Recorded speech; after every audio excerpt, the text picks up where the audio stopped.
जय श्री कृष्ण। राधे राधे। आपको यह जानने की इच्छा होगी कि कृष्ण जन्माष्टमी क्यों मनाई जाती है, श्री कृष्ण का जन्म क्यों हुआ था। चलिए इस विषय पर मैं आपको जन्माष्टमी पर एक कथा सुनाती हूँ। श्री कृष्ण का जन्म मथुरा के उग्रसेन राजा के बेटे कंस का वध करने के लिए हुआ था। पहले की कथा के अनुसार द्वापर युग में मथुरा के उग्रसेन राजा के बेटे कंस ने उन्हें सिंहासन से उतारकर कारागार में बंद कर दिया था और खुद को मथुरा का राजा घोषित कर दिया था। राजा की एक बेटी और एक बेटा था। बेटे का नाम कंस और बेटी का नाम देवकी था। देवकी का विवाह वासुदेव के साथ तय कर दिया गया और बड़ी धूमधाम के साथ उनका विवाह कर दिया गया। लेकिन जब कंस देवकी को हंसी खुशी रथ से विदा कर रहा था, उसी समय आकाशवाणी हुई कि देवकी का 8वां पुत्र ही कंस का वध करेगा। आकाशवाणी सुनकर कंस की रूह कांप गई और वह घबरा गया। आकाशवाणी के बाद कंस ने बहन देवकी की हत्या करने की ठान ली। लेकिन उस समय वासुदेव ने कंस को समझाया कि देवकी को मारने से क्या होगा। देवकी से नहीं बल्कि उसको देवकी की 8वीं संतान से भय है। वासुदेव ने कंस को सलाह दी कि जब हमारी 8वीं संतान होगी तो हम आपको सौंप देंगे। कंस को यह बात समझ में आ गई, लेकिन वासुदेव और देवकी को कंस ने कारागार में कैद कर लिया।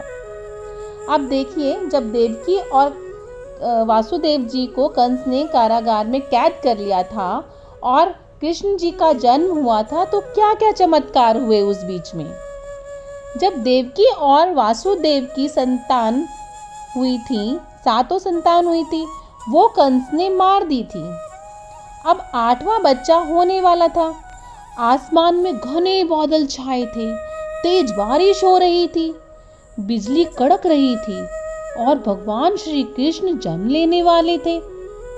रात में ठीक 12 बजे कारागार के सारे ताले टूट गए और अपने आप जेल की सुरक्षा में लगे सैनिक गहरी नींद में सो गए। उसी समय वासुदेव और देवकी के सामने भगवान श्री विष्णु आए और उन्हें कहा कि वह उन्हें कृष्ण का जन्म होते ही गोकुल में नंद बाबा के यहाँ छोड़ आए और वहाँ उनके बदले अभी अभी जन्मी कन्या को कंस को लाकर सौंप दें। वासुदेव ने भगवान विष्णु के बताए अनुसार ही वैसा किया।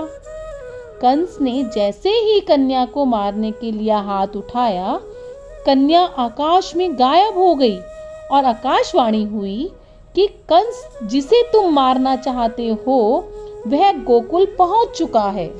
यह आकाशवाणी सुन कंस घबरा गया और कृष्ण को मारने के लिए कंस ने बारी बारी से बहुत सारे राक्षस भेजे।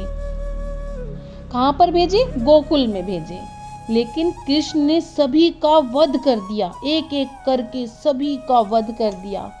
आखिर में श्री कृष्ण ने क्या किया? कंस को भी मार दिया।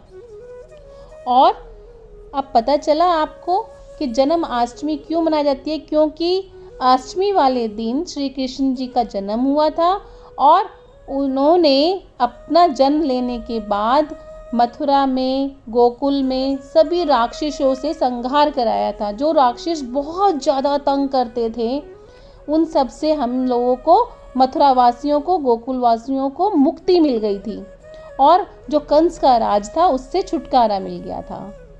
जय श्री कृष्ण। राधे राधे। आप सभी को जन्माष्टमी की हार्दिक शुभकामनाएं।